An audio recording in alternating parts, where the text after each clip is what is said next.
religion. It is an important aspect in our religion that we have to wear the hijab. Burke पर चल रहे विवाद को लेकर मंगलवार को कर्नाटक हाईकोर्ट ने अहम फैसला सुनाते हुए कहा कि इस्लाम हिजाब का हिस्सा नहीं है।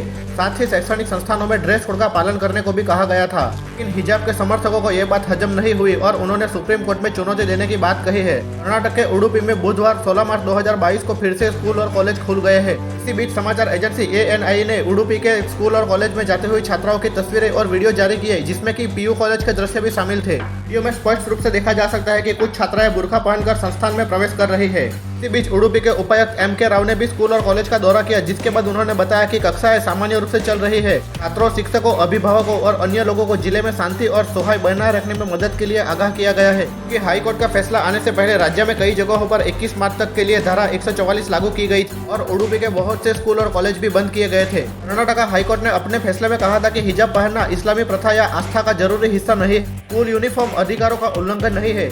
यह संवैधानिक रूप से स्वीकार्य है, जिस पर छात्र आपत्ति नहीं कर सकते। साथ ही साथ कहा कि इस संबंध में सरकार ने 5 फरवरी 2022 को जो आदेश जारी किया था उसका उसे अधिकार है, जिससे कि अवैध ठहराने का कोई मामला ही नहीं बनता।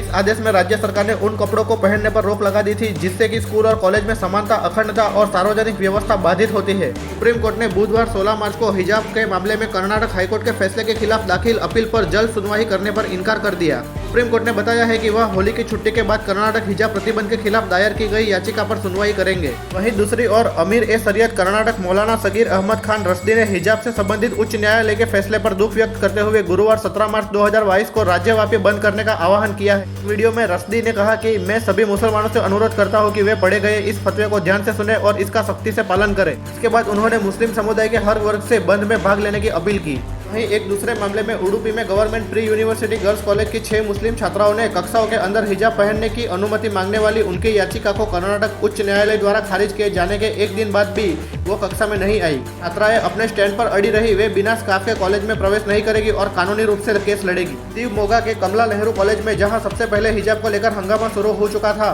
वहां 15 लड़कियां ये कहकर घर लौट गई कि वे बिना हिजाब के कॉलेज में प्रवेश नहीं करेगी। तो बता दें कि ये वही शहर है जहां हाल ही में बजरंग दल के कार्यकर्ता की हत्या कर दी गई थी, जिससे कि तनाव का माहौल पैदा हो गया था। कोर्ट के फैसले को सुप्रीम कोर्ट में चुनौती देना यह उनका संवैधानिक अधिकार है, लेकिन इसी फैसले के खिलाफ इस तरह की फतवेबाजी करना कहां तक जायज है, यह हमें कमेंट करके अवश्य बताएं। चैनल को सब्सक्राइब कर लेना। जय Shri Ram, Vande Mataram.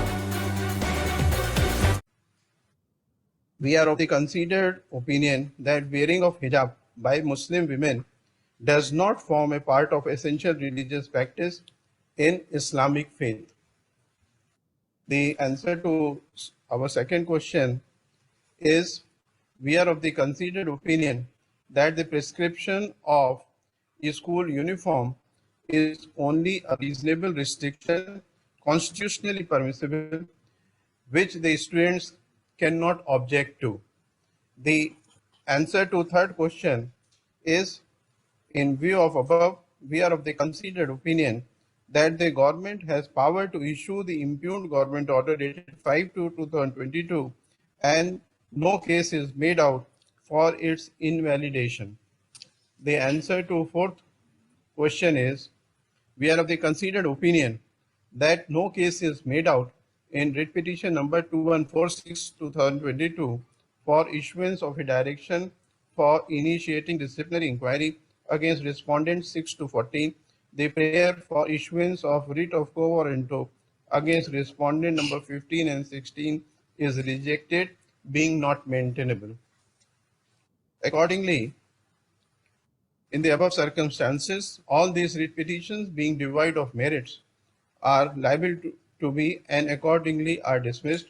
In view of dismissal of these writ petitions, all the pending applications pale into significance and are accordingly disposed of. And one statement on behalf of all of us, we are grateful that in spite